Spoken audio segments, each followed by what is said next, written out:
What's it called? Real life, real music? Correct. Okay. Yeah. This is David Ramirez, and you're listening to Real Life, Real Music.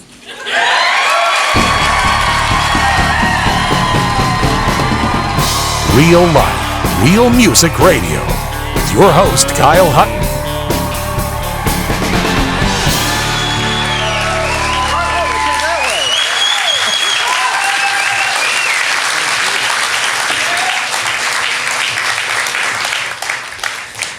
As you can tell, usually the guests, enter from this side as I was facing that way when they snuck up behind me. So I think that just tells me something about what this night's going to be like. Full of surprises. Man, David, I know that you guys are kicking off a week full of shows. I know you've got a European tour that's coming up, and you guys are staying extremely busy. And so the first thing I want to say tonight is thank you for taking time out of your schedule for a midweek play to come hang out with us and talk about your music. We really appreciate it. It's nice to be back. Yeah. I'm going to lead us all over the place throughout the night with some questions. But before I start getting into that, why don't you just pick one you want to start with tonight? Yeah. Good evening, everybody. Thanks for being here. And it is not taking time out of my schedule to play music. I prefer my schedule to be right here. I appreciate Good. being here. Thank you.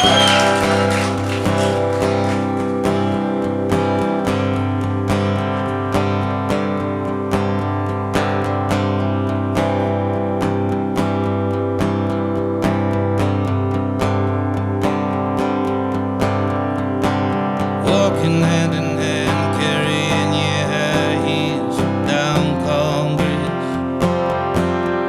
I'm gonna miss this, falling in love in the city.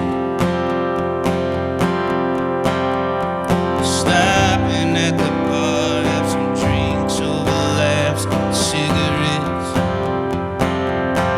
See, nothing's gonna kill me with you looking so pretty.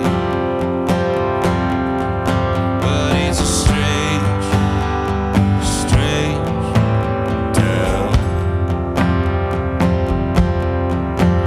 Now that you ain't around,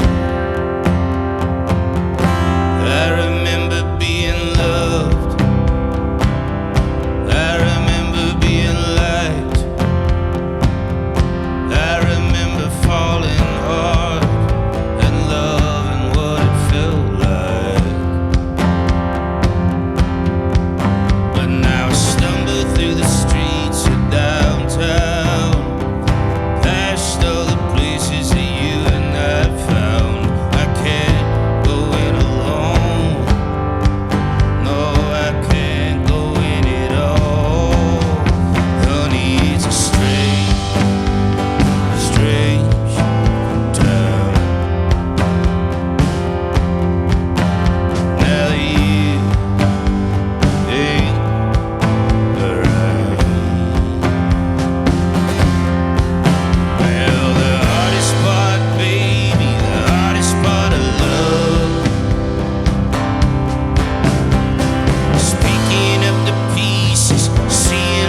strange, strange. Yeah, honey, it's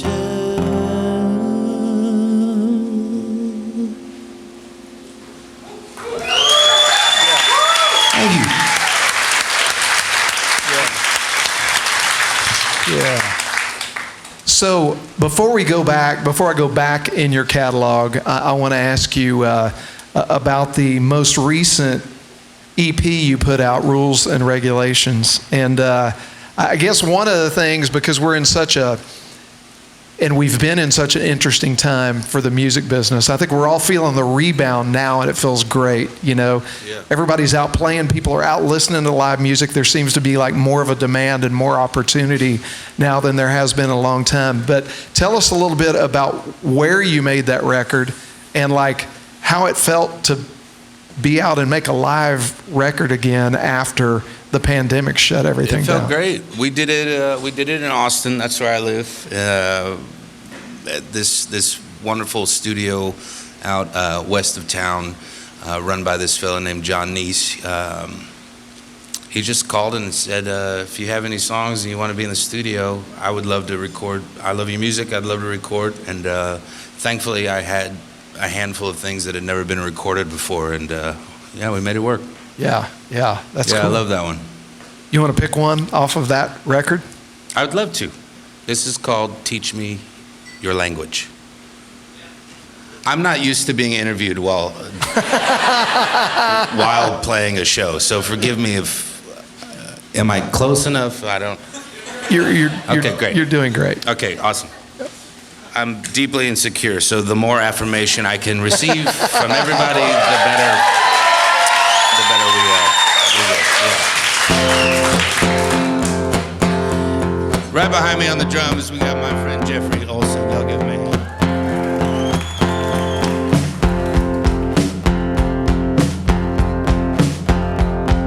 And back here on the bass guitar, we got my friend Barbara Fischer.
Find some balance. So teach me your language, baby. I long to be educated by all your words and all their meaning. How do you define love? I'm flipping through your pages, trying to process what you're saying.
Thank you.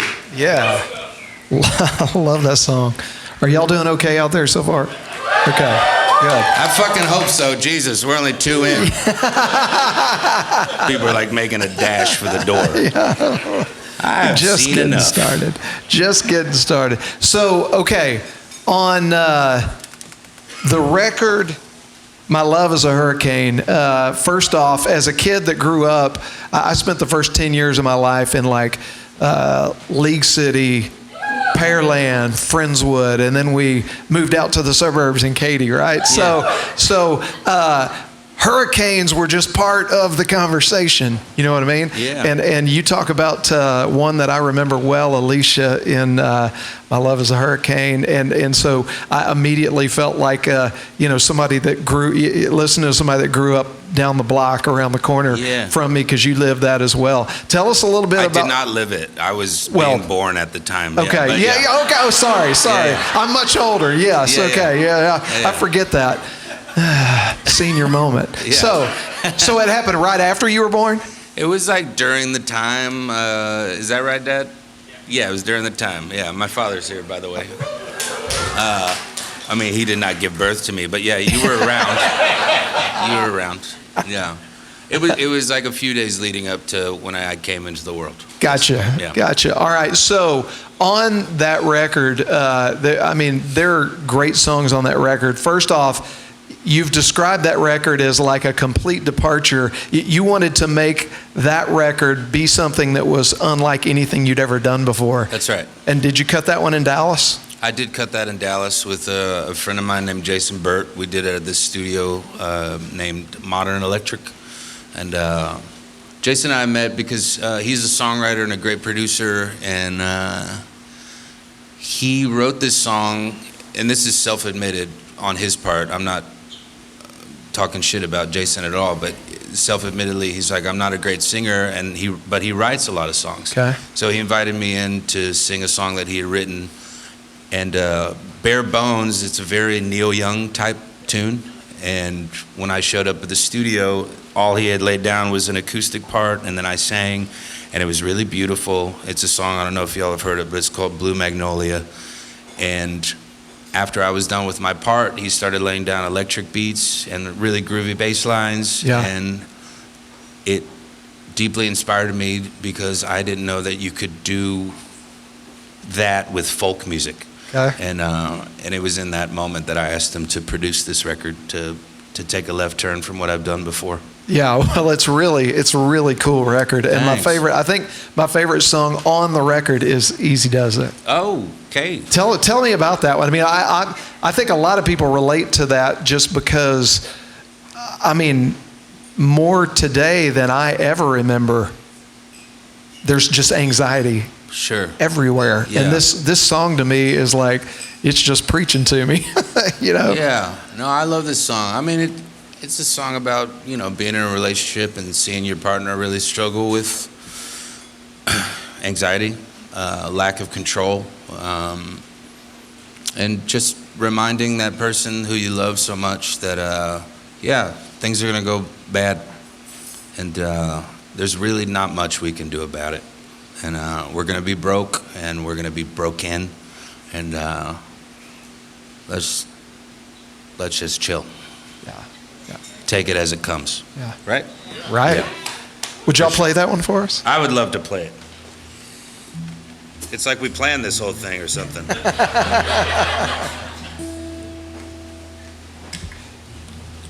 Let's do it, Jeffrey.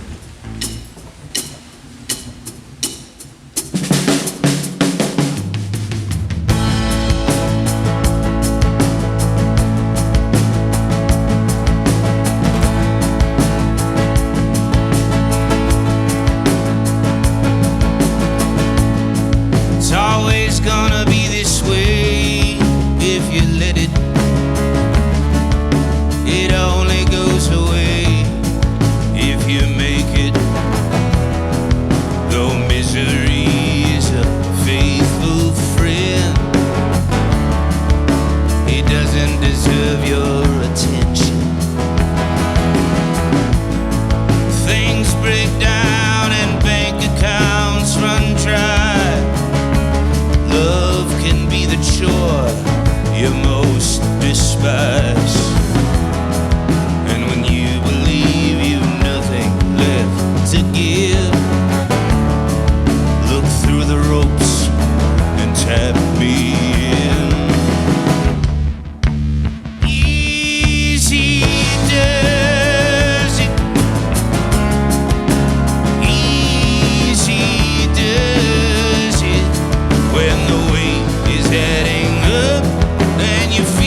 We both get tired and we both get scared.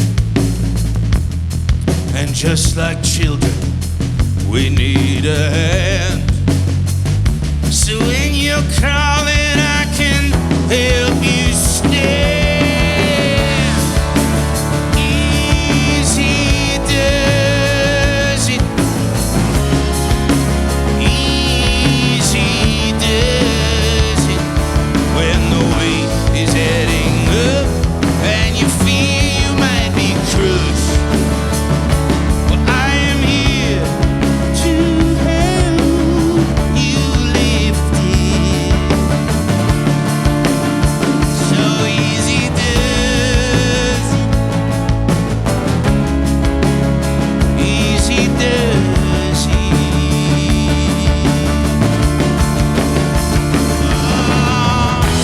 What's the point in having something if it only takes up space? Use me however you want me. Don't let me go to waste.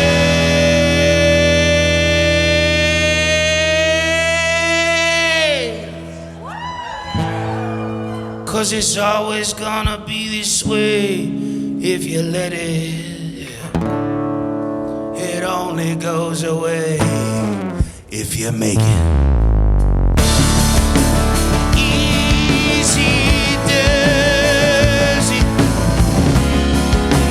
Easy does it.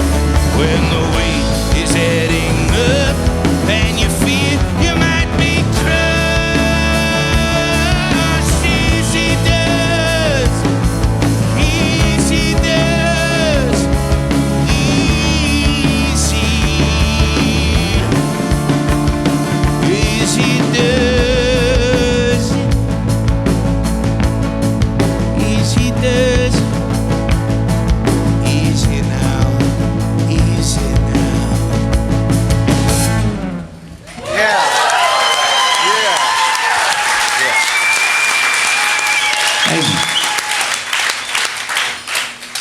Y'all are a hell of a crowd. Thank you so much. What a great song. And I love the trio Yeah. format, man. It sounds they great? super. Oh, amazing. Amazing.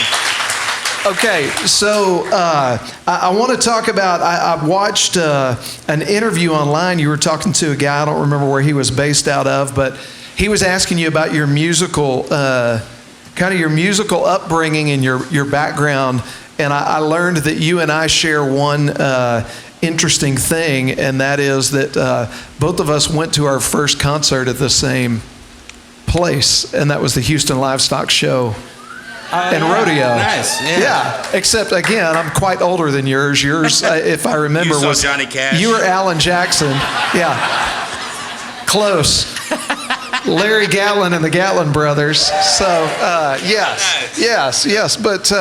But yeah, what a cool. That wasn't a bad first concert experience, you know. Not at all. That was fun. I mean, at that age, I think I might have been 7 or 8, and sorry to point you out again, Dad, but I was probably just ruining their whole experience, because what I recall from the whole thing was just tugging on their shirts, being like, "When's he gonna play Don't Rock the Jukebox?" They're like, "We don't fucking know. Like, we never met the guy." But yeah. That's cool. Yeah. That's cool. So what are some of your earliest musical memories where you maybe experienced music in a way that you knew was I don't know, changing you or that I mean, I don't most know. of it was in the church, like most American artists. It started in the church.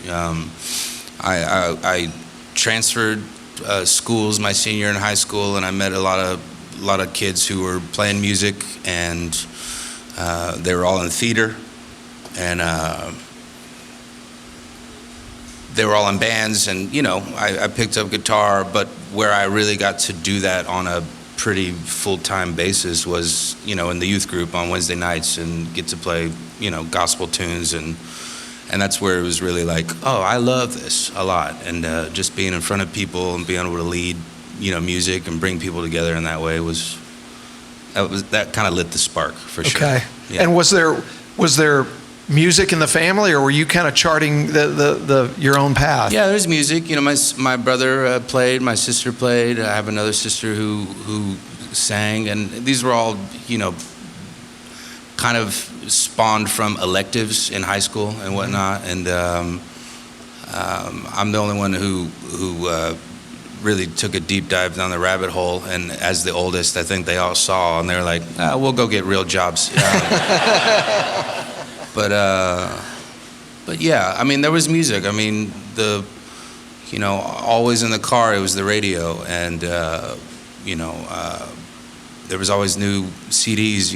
My dad always had what was current and introduced me to a lot of really great music as a kid, even before I started playing.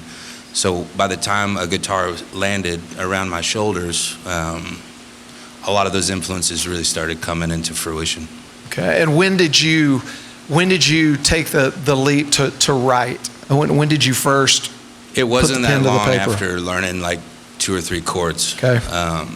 Yeah, there was being a kid for me was interesting. I never really felt like I belonged in school, and even though I was playing baseball, the locker room culture wasn't really for me, and I just felt alone a lot, and wanting to be accepted by my peers in a very desperate way.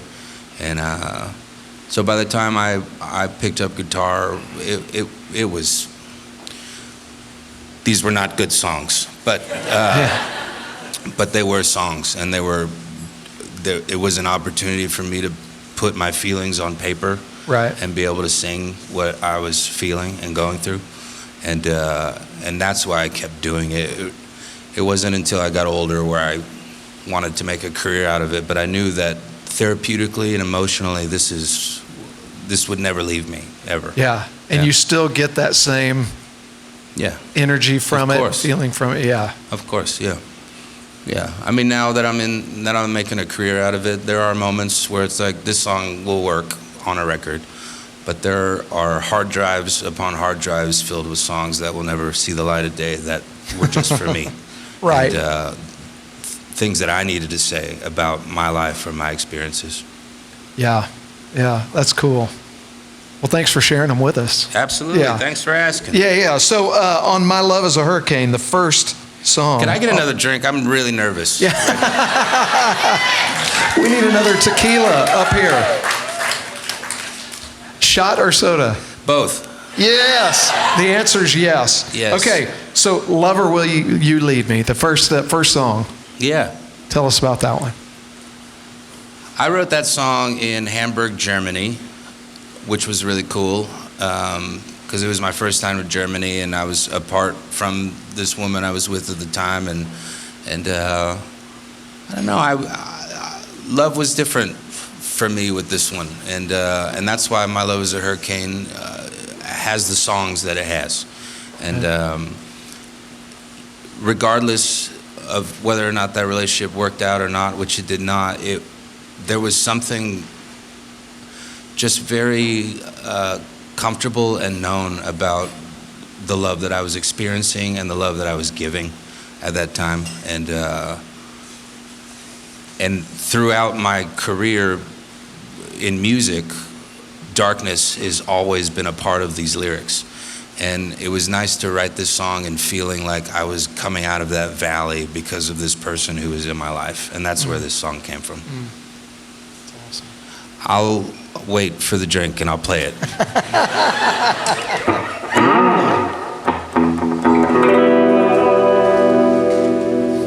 And here they come.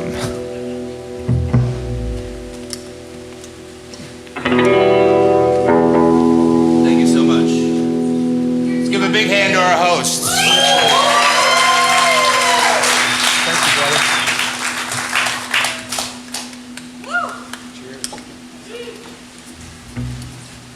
All right, Barbara, would you like to kick us off? Let's do it.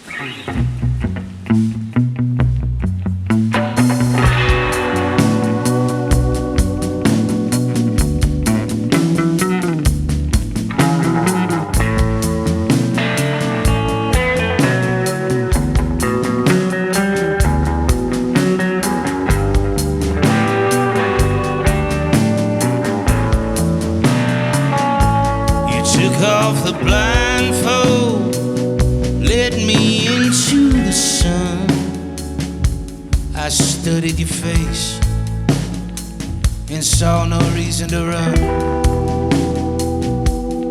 I recognized from some distant dream, like when it rains on a cold day, I had a chill in my bones. Is it true what they say? When you know, you know. I'd been dying in the darkness, just longing to be seen. So will you lead me into the light? I've tried on my own, dear, to crawl through the night. I'm running on empty. So love, who will you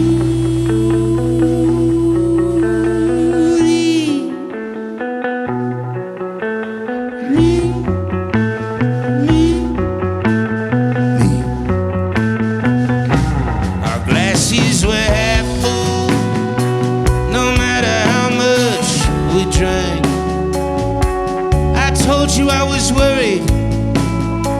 You told me you were afraid.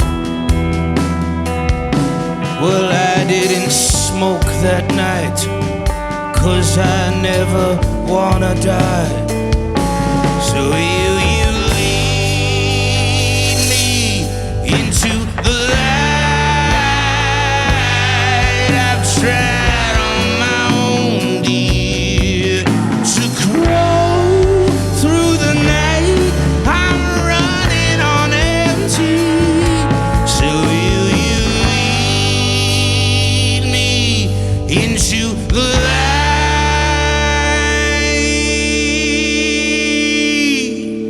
Lover.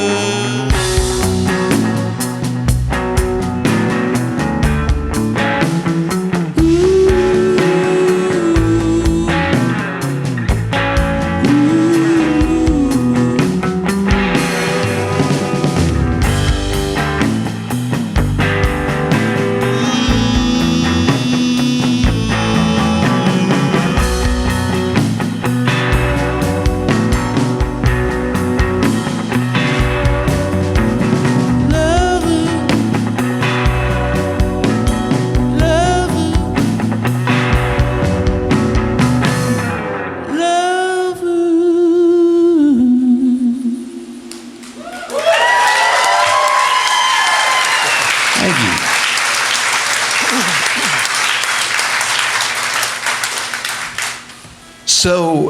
So how does the making of a record and the approach to the making of a record like My Love Is a Hurricane, how does that change you moving forward? You know what I mean? Like all of a sudden you explore these new elements, these new sounds, these new grooves.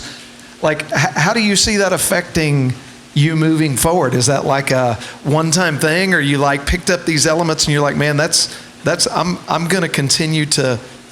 I mean, I've made it a point to never make the same record twice, but it's just like shaking hands with a stranger, somebody new, and having a conversation with someone you never met before, and that changes you.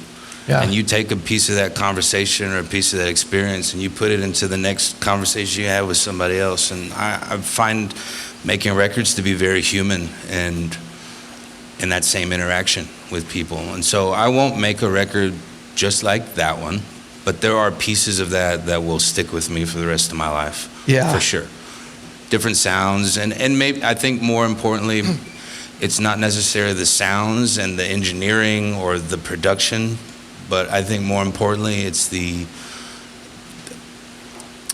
curiosity to try new things that I hadn't before. I think that will always stick with me based off of that experience, and to take chances and risks and to not just go with what is safe, and which is, I think, something I was getting into before I made my last one. It was like, I know how to make an Americana record, and so this is the formula and this is what we do. And my buddy Jason Burt thankfully pulled me out of that just that mentality, and just wanting to be curious is a life lesson that I took from that I never want to leave behind. I love that. Was there any? I'm sure there were many, but is there any one moment that sticks out to you in the studio that was just completely affirming of, oh my God, yes, that's why we did this? Well, that's a hard question to answer, because what I did know about going into it, prior to doing My Love Is a Hurricane, every record I had done before, purely based off of budget confinements, we had tracked and completed within 2 weeks. And so when we did My Love Is a Hurricane, I knew I wanted to take my time. I didn't realize or anticipate that it would take 17 months. Wow. But it was a long time. Yeah. And so, I'm never going to do that again. 17 months is too long. And it's not that we were working every day for 17 months, but I'd go to Dallas and we'd track for 4 or 5 days and write a song, and then I'd come home and work for 2 or 3 weeks, and then I'd go back up the next month and do it again. It was a lot for sure. But it was deeply emotional and sweet, and And I also learned collaboration. Prior to this last record, I was so obsessed with the idea that on the back of a record it said all songs written by David Ramirez. And I think on My Love Is a Hurricane, I only have 3 that I wrote entirely alone. And I had never done that before. Okay. And that opened me up to just allowing other people's input to come into my life and into my work. And I think the results show that if you get the right people around you who you trust, their input will drastically and positively change your life. Yeah. And so I think that's a big thing that I took from. Yeah. That's awesome. Okay, so another one on that record, Coast to Coast. Yeah. Tell us about that one. This one I wrote entirely alone. Okay. And it's brilliant. I do have a funny story about this song. Right. Is everyone familiar with Paul Cawthon, the country artist? All right. Yeah. So he's a good friend of mine, and we were playing a show together in Dallas during the time that I was recording this record. And I said, hey man, I was driving up from Houston actually seeing the family, and I called him and I said, hey, tonight after our show, we should sit down and work on this song I'm working on. And I sang him the chorus, and he said, yeah, that's fire, let's do it. And the night continued after the show, and we all partied until the dawn. And then I couldn't find him or get in touch with him, and I just wrote the song. And then at 8 in the morning, 9 in the morning, I get a big bang on my hotel door, a big Paul Cawthon bang. And and I answered her. I'm like, what's up? And he said, let's write that song. And I said, it's fucking done, dude. And he still makes fun of me for that. He's like, you really robbed me of this experience. I said, you robbed yourself, dude. Anyway, this is Coast to Coast.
They make my baby cry.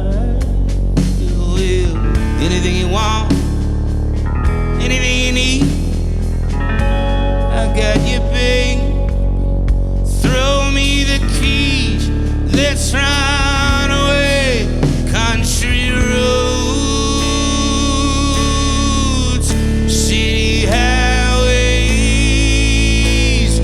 coast to coast.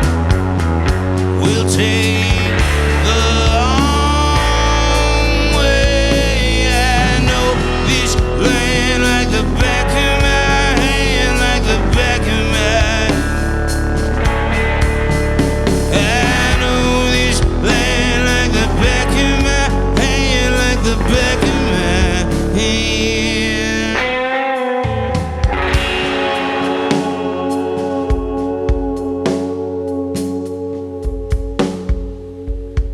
You can choose to stay.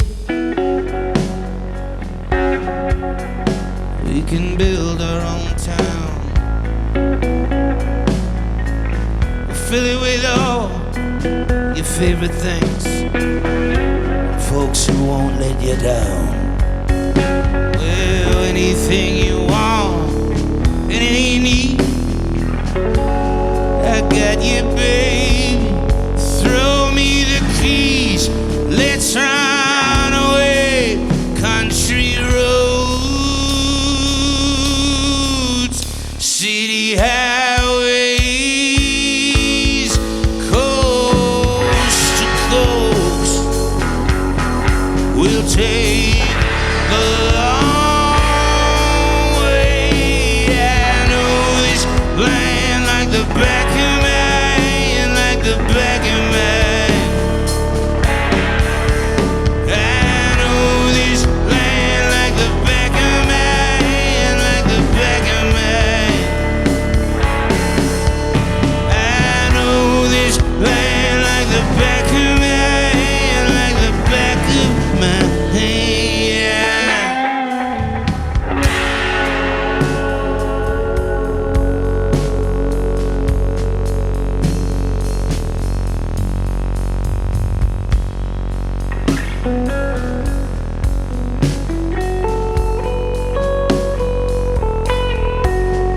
Well, anything you want, Anything you need,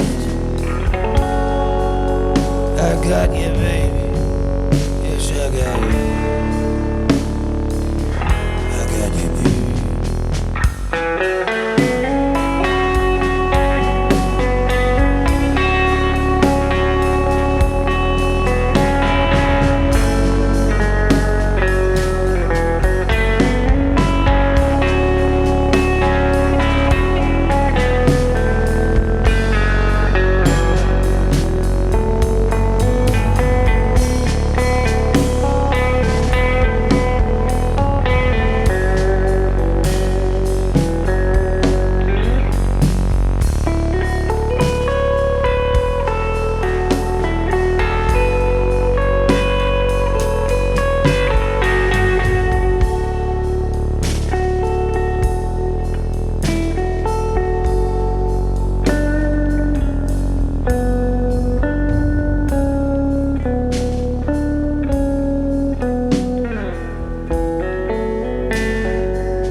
Thank you. Yeah. All right. So from Houston as a kid through high school, then north to Dallas. That's right. When did you make it to Austin, and how long have you called Austin home now? I moved to Austin from Nashville in 2008, at the end of 2008. Okay. So, And how long was the stay in Nashville? 10 months. All right. Gotcha. I'm sure there's some good stories there. I don't remember any of them. There were. So what was the major motivator to get from Nashville to Austin? Well, Opportunity or? No, it was an opportunity. I moved to Nashville to become rich and famous because I thought that I had it, and I'm not saying that I lacked the talent necessarily. What I did lack was vision and discipline, and I went out there with maybe 6 decent songs, thinking that the world was just going to hand me a Grammy, and it turns out that's not how that works. And so when I was out there just working this restaurant gig, I didn't have any idea how to start or pursue this dream that I had, and it sent me into just this lazy depression, and I ended up losing my job as a result. And I figured if I really wanted to give this thing a shot, then I needed to figure out if I actually did enjoy playing music for people. And I made a bold move to just be homeless for 6 months and live in my car and travel the country. And that was the first time that I did travel the country. And I hit all 48 states in 6 months. And wow. Played street corners or coffee shops or open mics or living rooms. And it killed me physically and emotionally. But as a result, I did learn that I loved it enough to really develop a discipline and a vision to make it happen, and not make it happen in the sense of the Nashville fame, but make it happen as something I take serious and something I find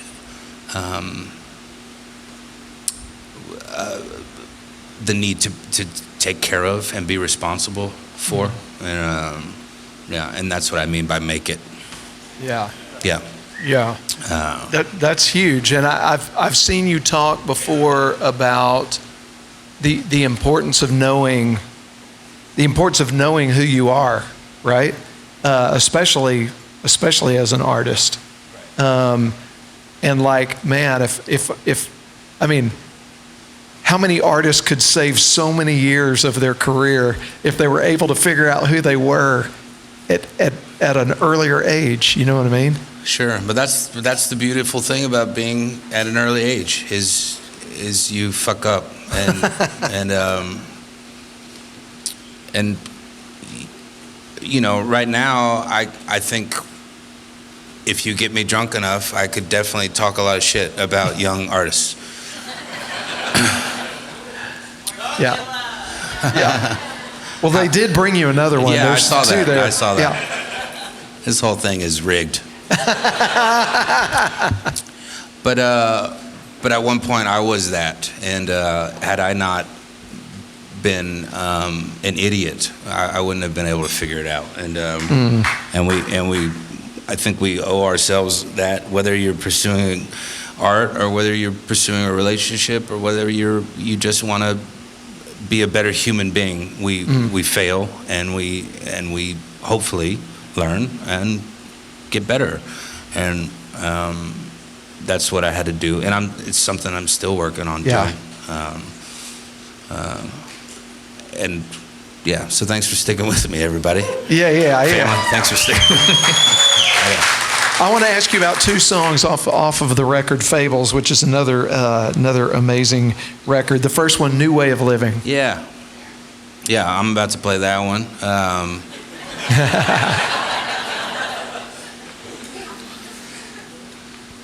I love this song so much. I was in Fayetteville, Arkansas, and if you've heard this story before, then forgive me, but it's one of my favorites. I was playing a festival called the Fayetteville Roots Fest, and opening up for Lucinda Williams. It was like a crazy moment, and after my set, these local folks came and invited me over to their house to sit around a campfire and play the acoustic guitar and just do a little song swap.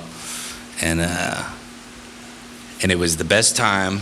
There were maybe 10 of us there. It was super small, low key, and very, very casual. And I loved it up until the guy to my left, who would play before me, would play songs because he was so good. It was very frustrating. And after about 3 of his songs, the story gets more frustrating because after about 3 of his songs, I asked him where I could find his music, if he was online or had a website or whatever. And he said, no, I don't.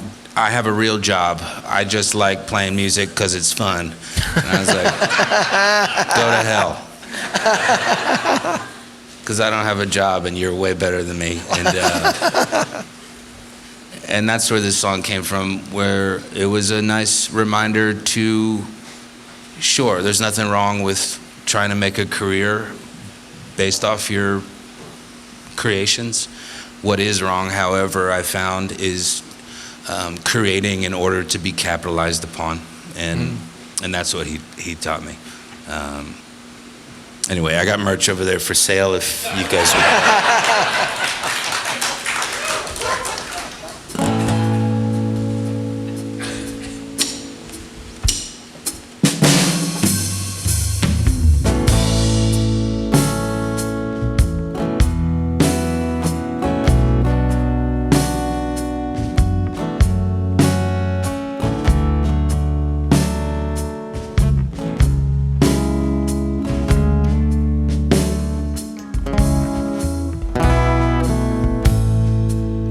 What do you say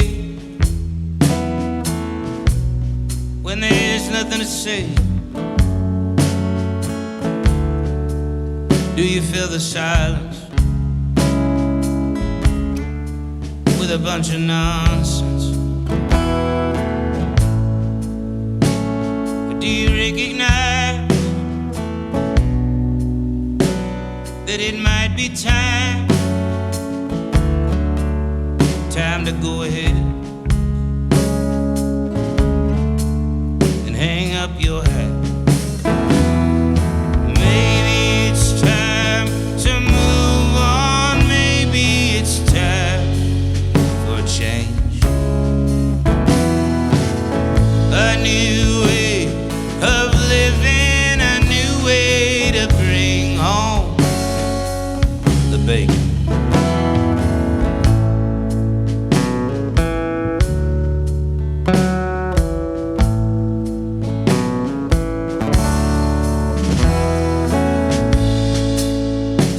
Everything that you love to do, and if it doesn't sell, oh well, I guess you'll just learn how to love something new. Blue-collar artists with white-collar entitlement. You see, I'm standing somewhere in the middle, and I get the feeling I'm about to slip. Maybe it's time to move on. Maybe it's time for a change. A new way of living, a new way to bring home. There's a plumber down in Arkansas, the best writer I ever met. When I asked where to find his CD, he just laughed and lit a cigarette.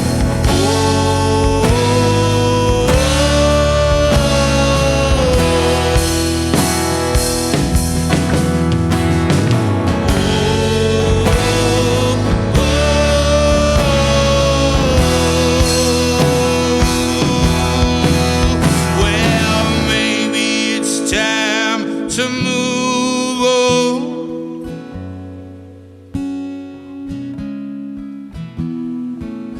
Maybe it's time for me to get a real job.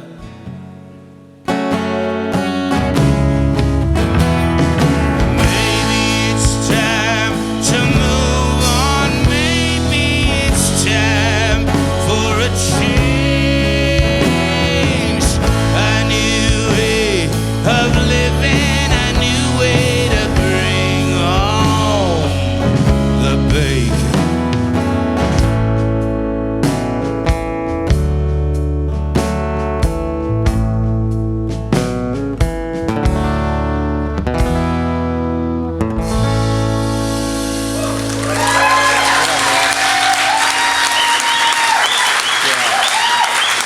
This is Barbara back here on the bass guitar.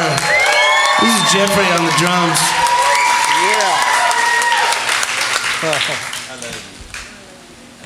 Very nice. Okay, so I want to ask you about what is probably my favorite song on the Fables record. And, you know, it's not like it's one of my favorite things to admit that fear and insecurity and those kind of things can help shape somebody into being someone that can hide from the truth, that can get good at lying. Yeah. And then you meet somebody that makes you want to do better, that makes you want to be better than that. And man, Harder to Lie, the first time I heard that song, I was like, oh, shit. Yeah. Because it's such a good, you captured that so well. Yeah, thank you. Yeah. Yeah. Well, I mean, I don't, that's what the song's about. Yeah. So. I got it. Yeah. Nailed it. Yeah. Nailed it. I do remember, just to bring some levity to it all, I do remember when I first released this song, some guy wrote about it on his blog, because we're all journalists these days. He said, and I quote, "That Ramirez seems like a total asshole, because he didn't say he was going to stop lying, he just says it's getting harder to lie." Clearly, this journalist has no idea what subtlety or nuance or poetry is, but I wanted to find his address and cause his mailbox some harm, but thankfully I'm a better person than that. But yeah, you nailed it. That's what it's about. It's I want to do better because you taught me to. Yeah. Shall we? I think you shall.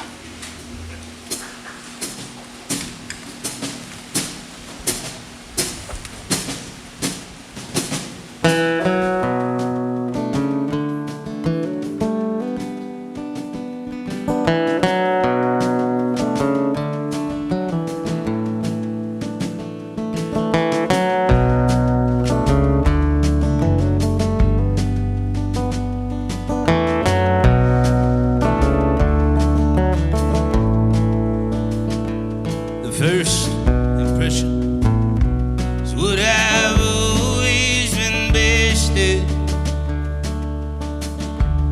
You never question me or my intentions. I could be your best friend the minute you shake my hand. When it comes to women,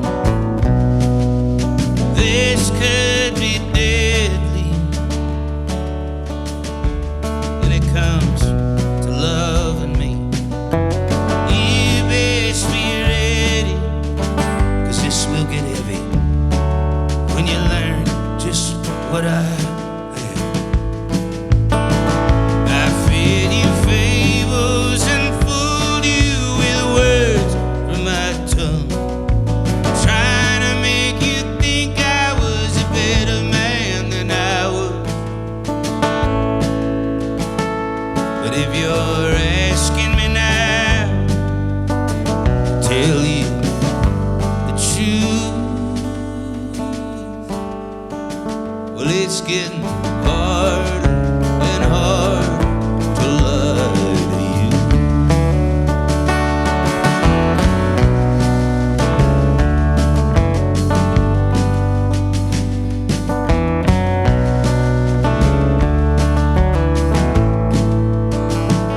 How did you get here? Did you seek me out? Were you an answered prayer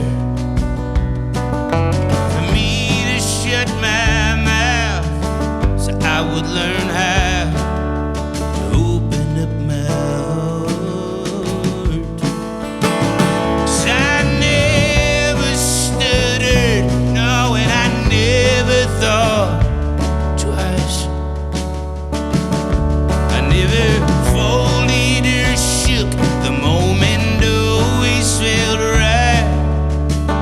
do what I like and live in the dark. I fed you fables and fooled you with the words of my tongue, trying to make you think I was a better man than I was. But if you're asking me now to tell you the truth, it's getting harder and harder to love you.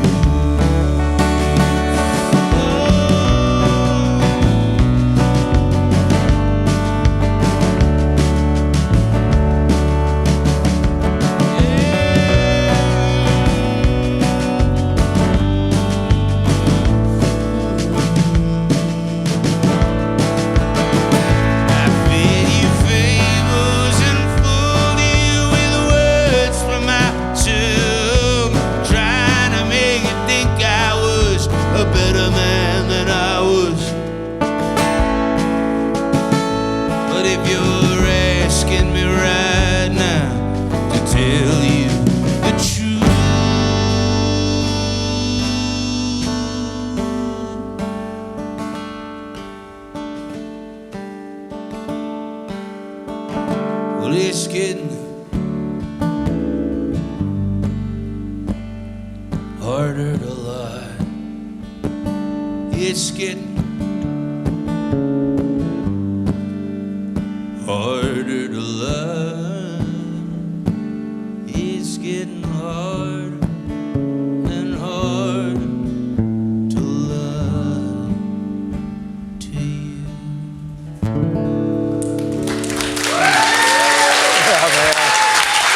Y'all are such a nice crowd. Thank you.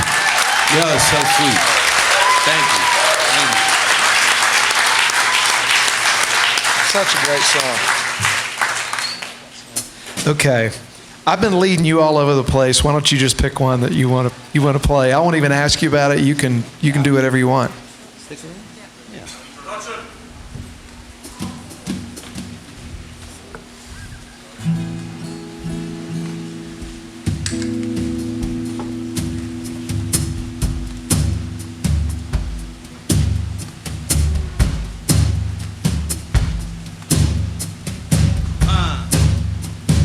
Two. 1,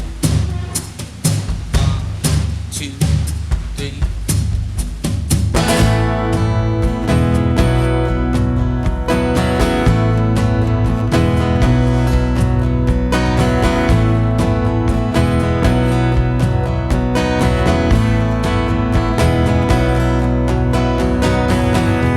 Gonna hop on the train today.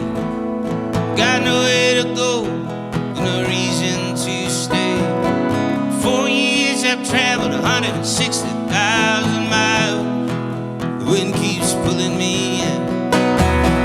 Maybe I go 'cause I'm chasing something. Maybe I go 'cause something is chasing me. Maybe I leave 'cause I've yet to find someone to look me in the face and say, stick around. I want you next to me, so stick around. There ain't no reason for leaving. Yeah, the road's been hard, boy, but I'll never bring you down. So come on, stick around.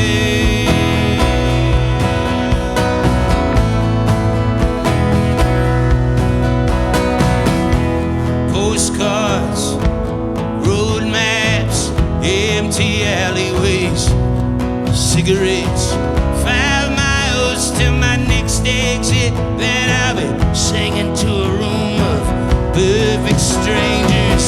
I miss my family, I miss my brother.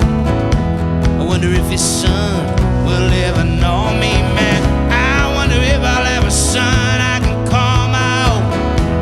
I wish someone would just hold me down and say, stick around. At least occasionally, stick around. There ain't no reason for leaving. This life's too good, boy, and I think you're missing out. So why don't you stick around?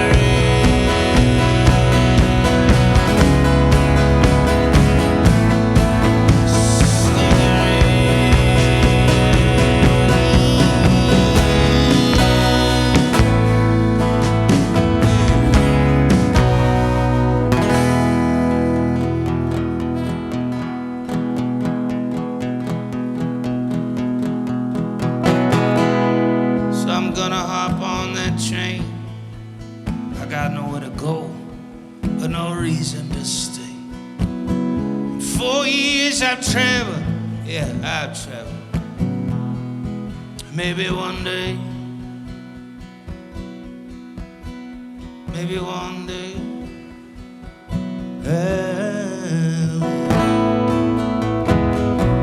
maybe I will. Yeah, maybe I will. Stick around.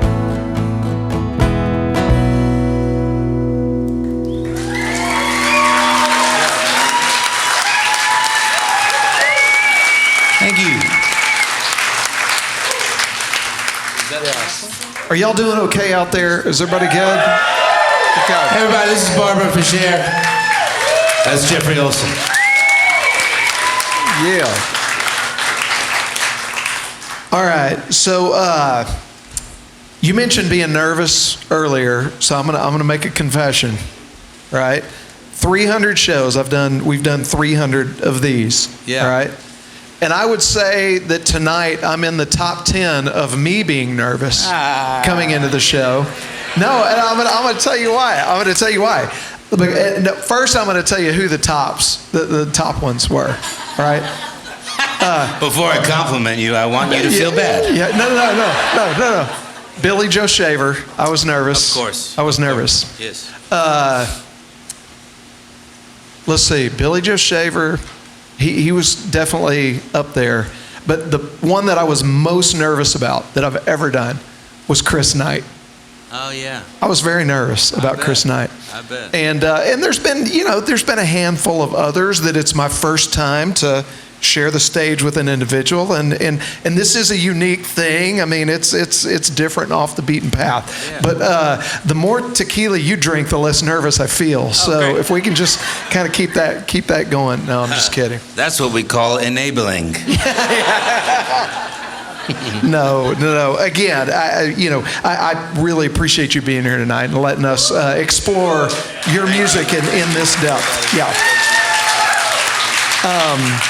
So let me do this really quick. We're about to get to hear some songs probably just exactly as they were written on an acoustic guitar, and I always love that part of the show. But again, we couldn't make this series possible without the help of our corporate sponsors. This is my little Grand Ole Opry moment in the middle of the show, and I want to say thank you again to my friends at the Griffin Realty Group. And they're not just sponsors.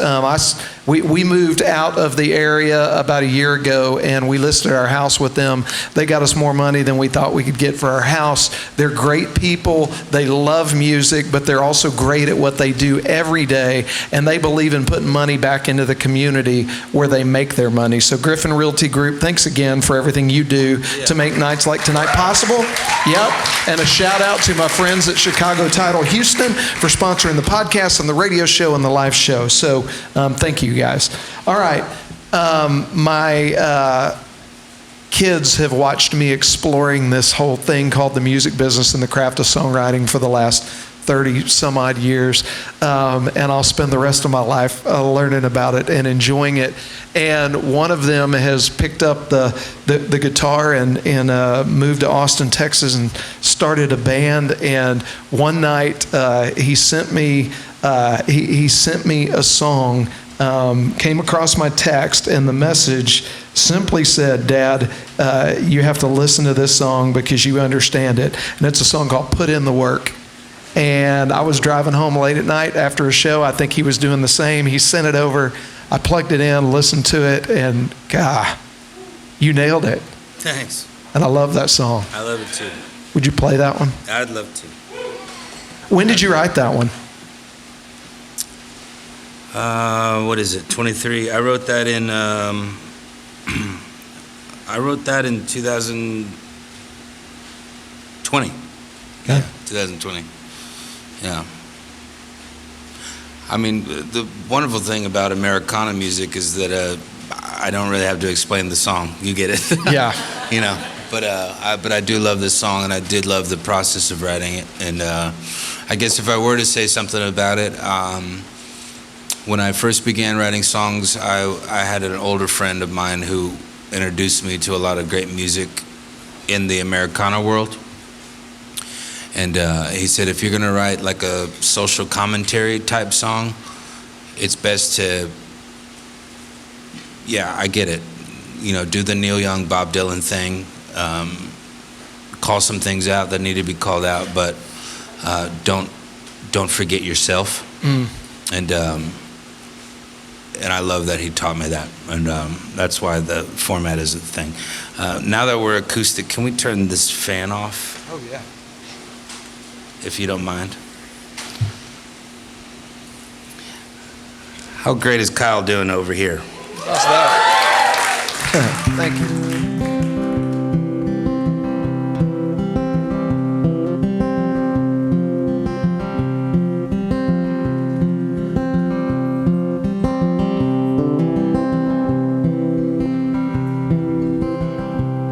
Write a song,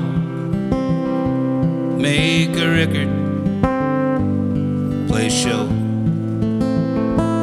sell a t-shirt. It's your first year standing on the stage. You're thinking, when will I get paid? Well, there must be something wrong with the business, 'cause they ain't praising you like Jesus. And you think, well, maybe it'll come together, maybe it'll all work out. You even point to the sky and scream, come on, help a brother out. When the truth is, that's all a lie. If you're just wishing, you ain't pitching strides. No, no, no. Put in the work, put in the time, put in the work, and put in the time.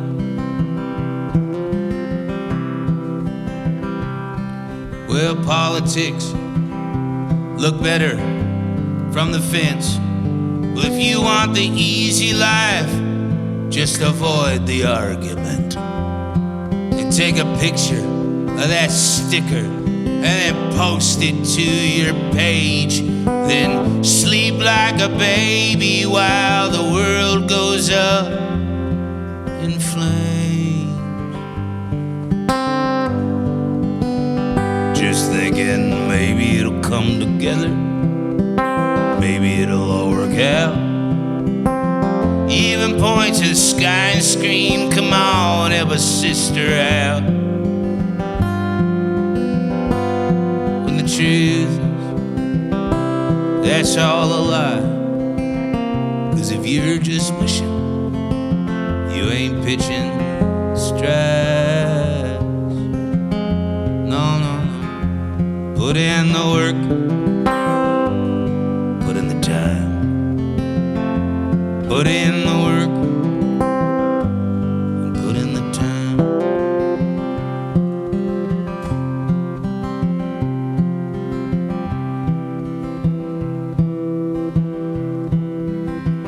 Well, I've got a girl at home who's been asleep for several hours, and the sun's coming up in 2, and I'm doing drugs with a bunch of strangers. And I'm thinking she wants to change me, she wants to take away my freedom. Well, maybe she just loves me and wants me to stop dying.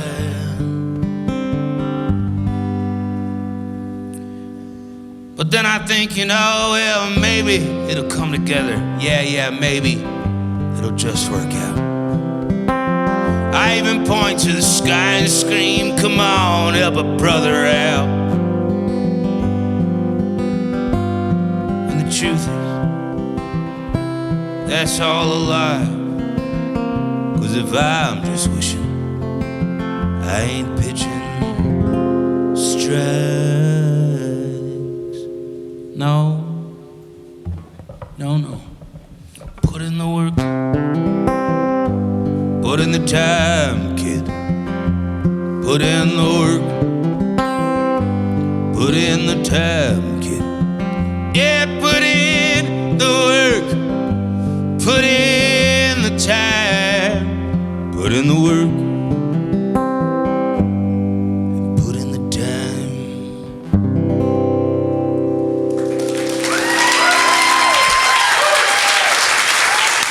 Thank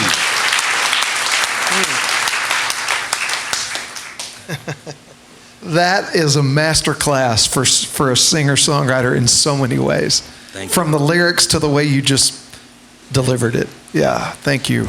That's amazing. Okay, I need to ask you to do one thing for me. We've got to have a liner to kick off the radio program. What's that? A radio liner to kick off the program. Oh, yeah. So if you could say, this is David Ramirez and this is real life, real music. And then you guys are going to go nuts. A desired inflection? No. However you choose to do that, because you have mastered your craft and your voice. Yeah. What's it called? Real life, real music? Correct. Okay. Yeah. This is David Ramirez. And you're listening to Real Life, Real Music.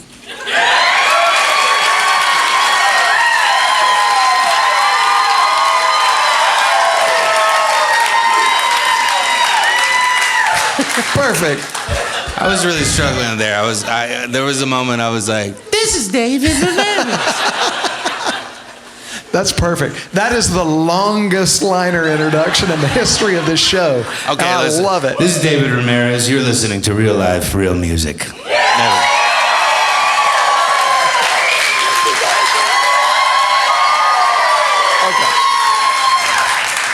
Thank you. Now we have two to choose from, and I can already tell you they're probably going to go with the.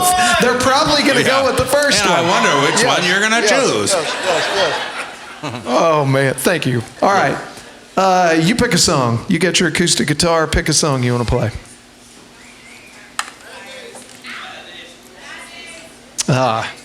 That's one I was going to ask about.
Looks like you got me where you want me.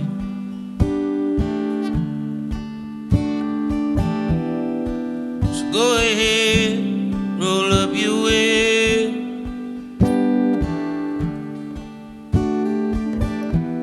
The best things in life are hard to come by, but sometimes the best things come from accidents.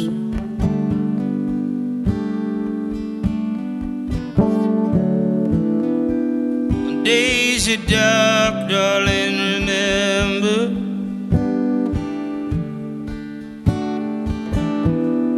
my love for you won't go away.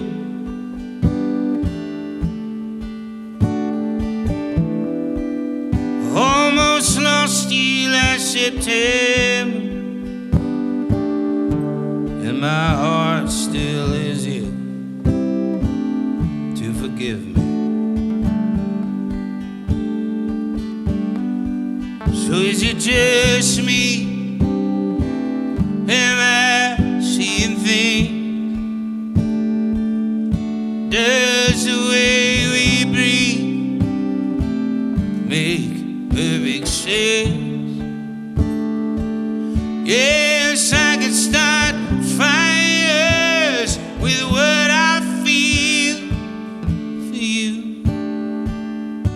the sun could fade out, we'd see through.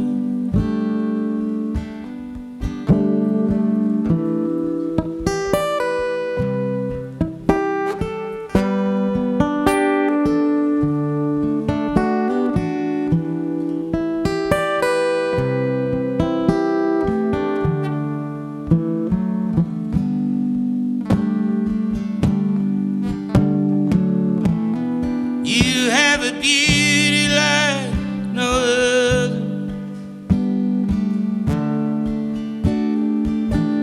and a confidence that brings me fear. If I compare myself to law, I might just run away, but you have a grace that keeps me here. So is it just me? Am I seeing things? Does the way we breathe make perfect sense? Yes, I can start fires with what I feel for you. The sun could fade out, we'd see through. 'Cause it's gonna burn.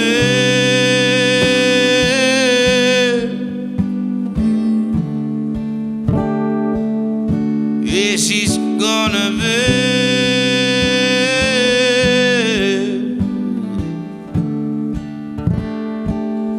Yes, it's gonna burn.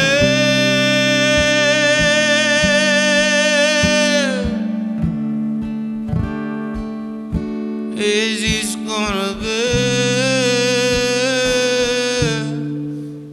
Is it just me?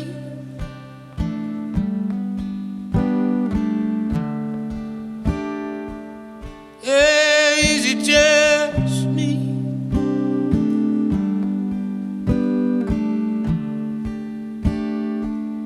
Oh, is it just me?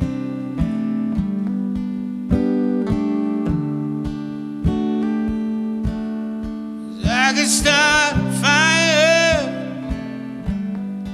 Is it just me? Yes, I can start fire. Is it just me? That's the way we breathe. Make perfect sense.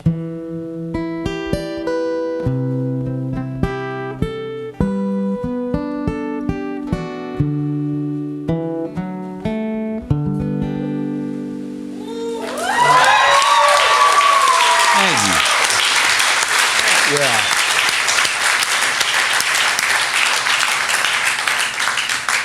I tell you what, we're already kind of rounding the corner here. I've got a couple more I want to ask you about, and then Let's do it. and then maybe I'll turn it over to you and your crew for however y'all want to end us out tonight. Yeah.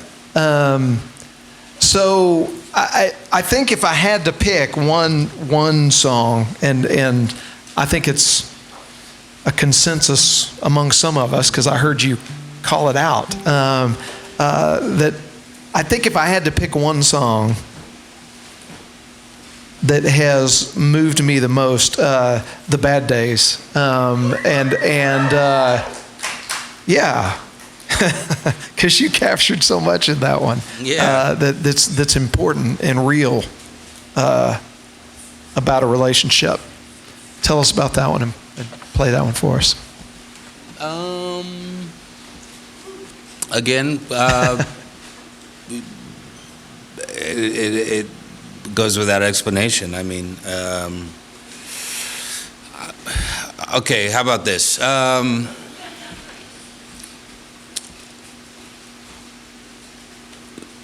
We briefly discussed it in the green room earlier. Granted, it was on a different subject, but I still think it applies to this. this desperate need we all have of trying to pursue a life where we never get hurt is not only is it impossible, but it's bullshit. We will get hurt, and we will suffer, and we will go through pain.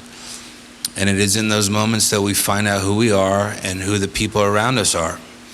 And those are the beautiful moments. And by no means am I saying chase pain and chase hurt. But when it shows up at your doorstep, see it for what it is and embrace it, because you will find yourself on the other side to be a better human being and to know how to navigate this whole thing in a more graceful and forgiving and empathetic way. And I can't tell you how many people I've met in my life who, as soon as someone missteps in one way, they're like, well, you're out of my life. No. Let's learn how to forgive and be more empathetic and see people bigger and better than the mistakes that they made. Yeah. That's where it comes from. Yeah. Yeah. Yep.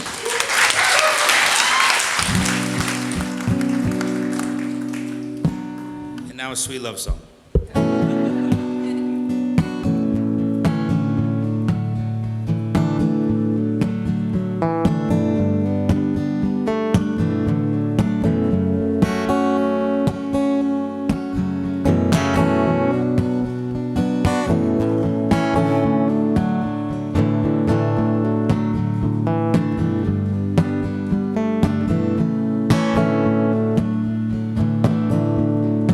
Gonna be a day when you hate me.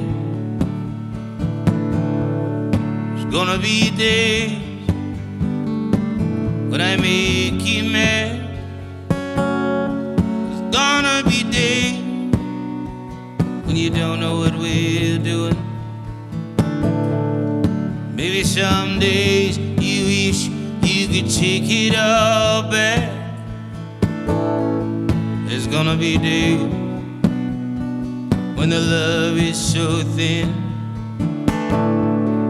Days are a game that we just can't win. There's gonna be days you might wanna be free. There's gonna be days when you hate me. But hold on, strong.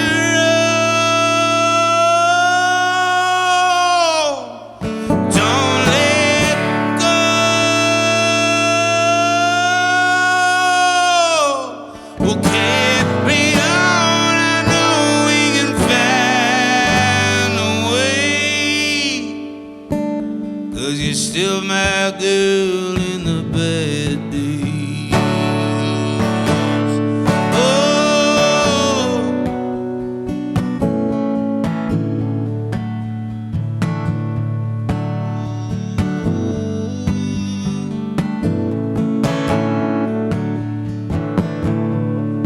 Gonna be days I haven't seen you for months. Nights when my lover is a basement club. There's gonna be weeks when you're all alone, 'cause of all the days I'm chained to that open road. But I hope the years that we come up short are swallowed by the years that we make it work. And I pray the times when our love is sweet outweigh all the days that you hate me.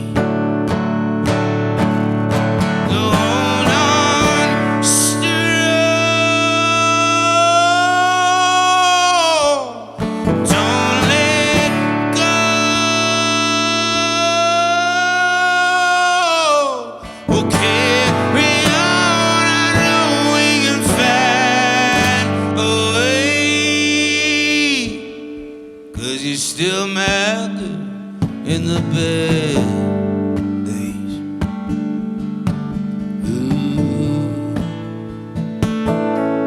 the bad days,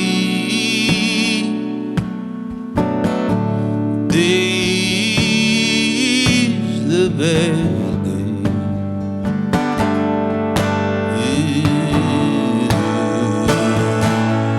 Well, hold on, stroll,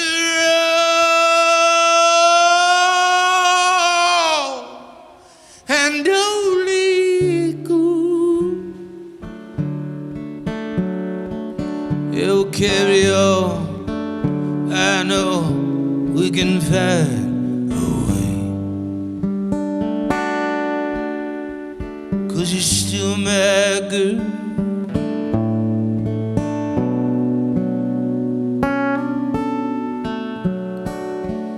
Yeah, yeah, still my girl. In the bad day.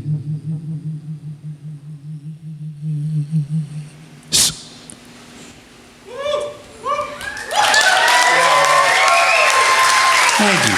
Yeah, man. I'd like to invite Jeffrey Olsen back up to join me.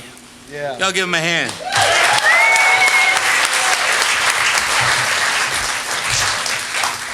Have y'all had a good time tonight, everybody? Yeah.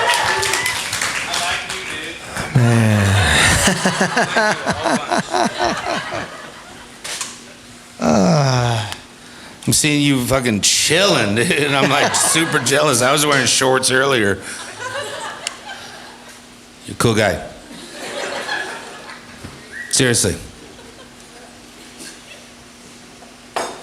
Yeah. Hey, I'm just here for the show. Oh, sick. All right, cool.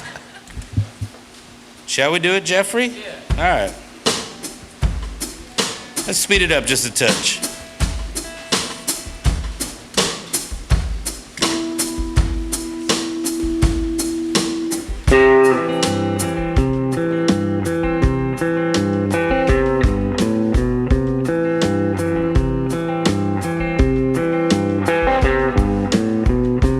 I don't need a lover, I don't need a lover, I need a friend.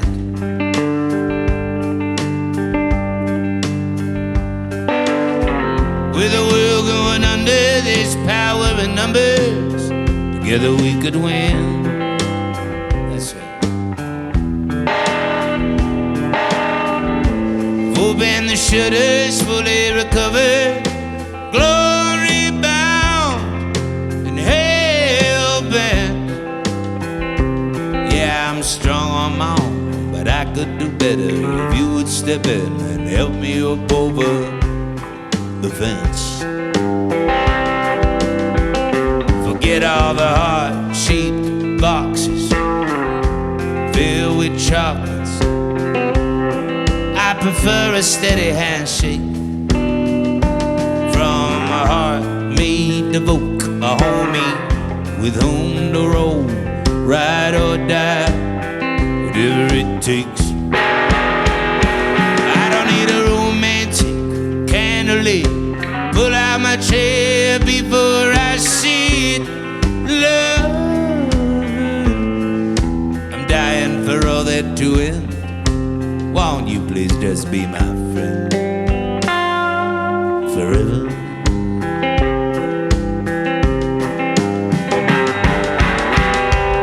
I don't need a lover now, I don't need a lover.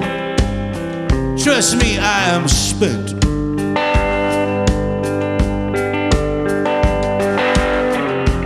Each and every dollar, all I've acquired, I got no clue where it all went.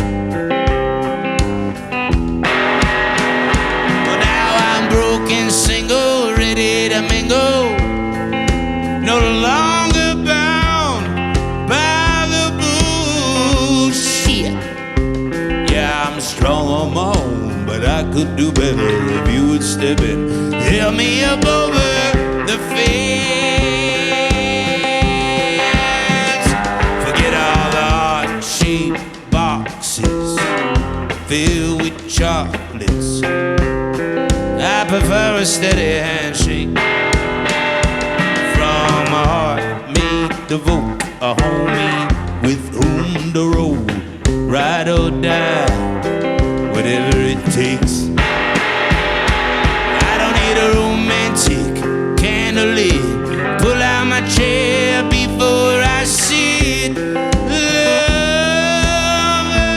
I am dying for all that you have. Won't you please just be my friend forever?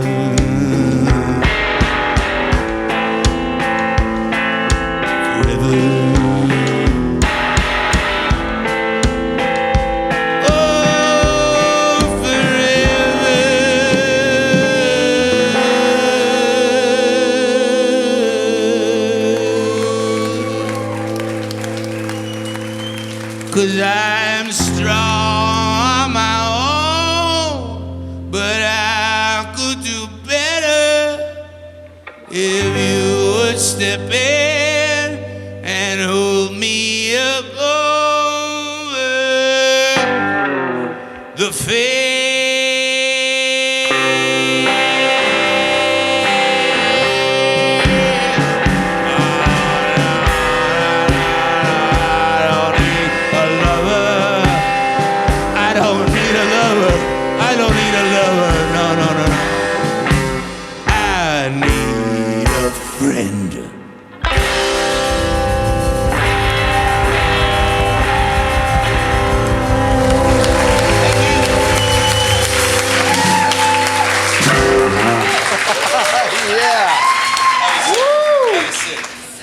Yeah. Hello, everybody, Barbara. y'all give another hand for my friend Barbara Fisher. Yeah. Please.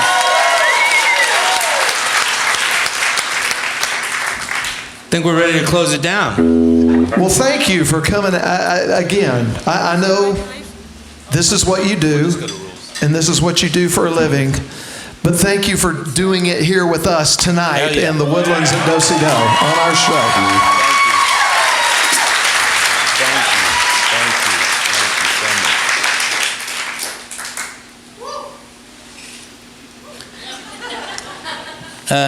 You were doing the sign language thing to the last song. It was hilarious. Well, it's not ASL or anything, but like, what was the lyric here? I was like, in a box, and you were doing this. Are you stoned? Are you on mushrooms? You were acting out the lyrics, and I thought it was like super cute. It was really, really cute, is what I'm trying to say.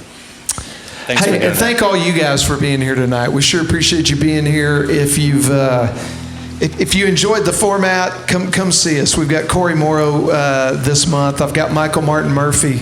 We'll be back here in October, and a lot of great shows coming up. So come back and spend another Wednesday evening with us.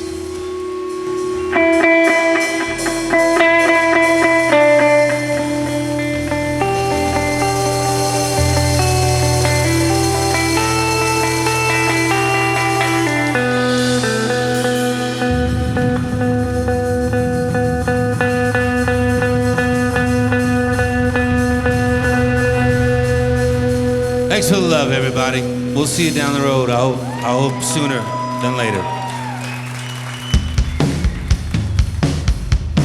Thank you.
might hit the road.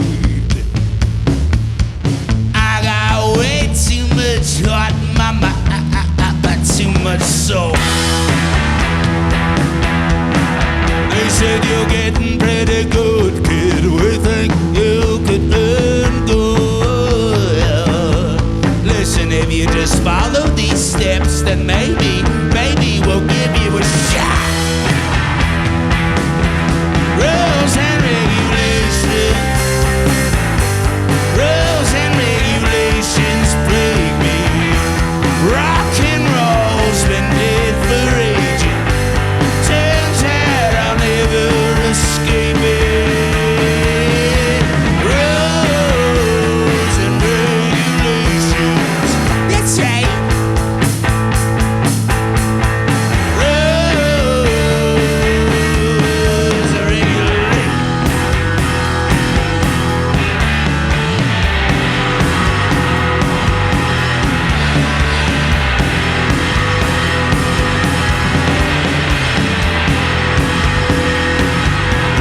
Rules and regulations. Rules and regulations plague me. Cancel all the celebrations. Turns out I won't be able to make it.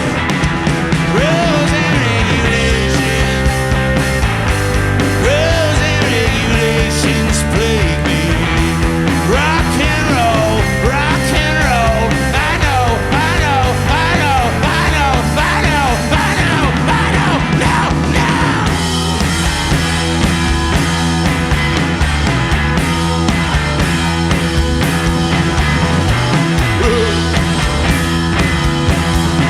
And regulation.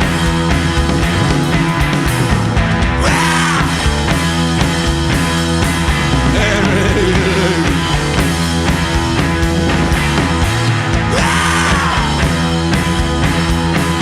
And regulation.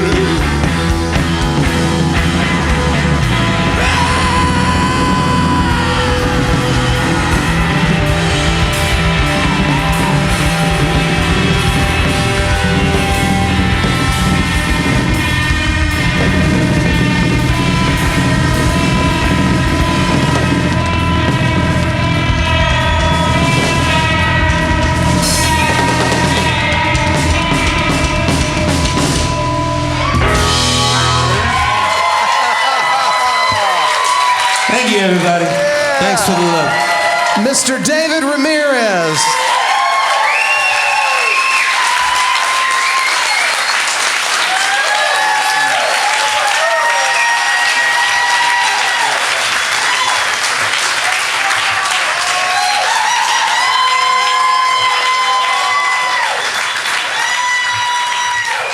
Thank you, guys. Thanks for being here tonight. Y'all be safe, and we'll see you next time.